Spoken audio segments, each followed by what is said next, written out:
So, before we hop into whatever I end up filming for Fornight Frights starting next week, I had one more review to get to because I finished a book today. Woohoo! Today I finished, if I can pick it up, Elsewhere by Dean Koontz. I think I've talked about it before on my channel, but Dean Koontz is my favorite thriller writer, and when I want like more of a thriller, fast-paced story that'll just be a quick, easy read, I pretty much pick up Dean Koontz. And I found out that he had this one. This is his newest one, and I put it on hold because it sounded fun. And it was really fun. I really enjoyed this one. So this one is a contemporary thriller, which I think basically all of Dean Koontz books are. Maybe not his Frankenstein ones, but I haven't read those. Those are, I think, the only ones of his that I haven't really just super jumped for. But anyways, contemporary thriller, like he often does. And the title comes from the fact that this one also has a strong sci-fi element in it, in that this deals a lot with the whole premise of parallel universes. They call it a multiverse in this story, but the same basic idea, having the multiverse kind of thing going on. And it was super fun. I actually really like multiverse stories, even though I'm not super into sci-fi a lot of the time. But even as a kid, there were fantasy books I would read, particularly Diana Wynne Jones, that would feature a lot of like parallel worlds and multiverse type stories. So I've always kind of been really fond of the concept, and I think it's fascinating.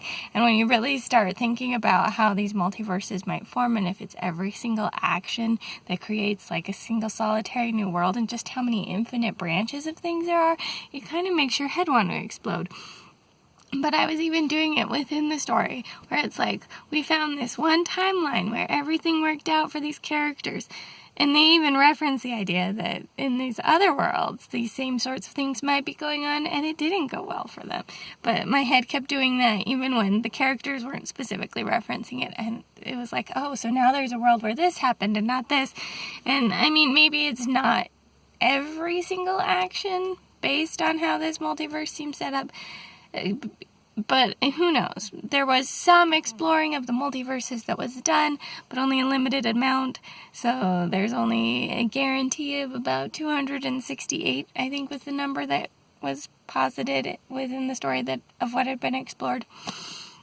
But that doesn't mean there's not still more, because the people who were searching the multiverse worlds ultimately ended up stopping after they were finding what they were looking for, or because they got scared of the potential of the technology that let you transport yourself to the multiverses and stuff.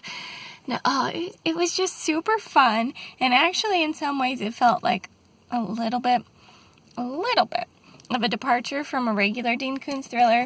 We still have a white male protagonist, sure, but he has a daughter, which other ones I've read of him, they have kids and stuff, but this was just a single daughter, and the main guy's wife had, maybe died, but at least she'd walked out on them, and then they'd never been able to track her down after that, not even using, like, private eyes and stuff, so probably dead. So, like, that aspect of it was really different. There weren't any dogs that the main characters owned in this story, which almost always in Dean Koontz novels, the main character owns a dog, which I'm sure has to do with Dean Koontz's love of his own dogs, because they're always mentioned in like his bios, and he's written books about his dogs and stuff too, which is really cute. But in this one, the daughter in the story had a little mouse, and it was so cute, and it was fun to see kind of a different play on some of the common Dean Koontz tropes, and how some of it was so similar and so different even while playing with all of that, and I just had a really fun time with it. Again, if you're looking for like a fast-paced thriller type of story, I recommend basically any Dean Koontz, but this one was especially fun for me. I really enjoyed the concept of the parallel universes that are going on in it, and it was just a really fun read. So yeah, let me know if you read Dean Koontz, if you have a favorite Dean Koontz, if you happen to have read Elsewhere, if you have any you recommend that I maybe haven't gotten to, because he is quite a prolific writer, so I definitely haven't read all of his books yet. But yeah, let me know your thoughts, all of that kind of stuff down below. That's all I've got for now. This is the Umlaut Harper, signing out.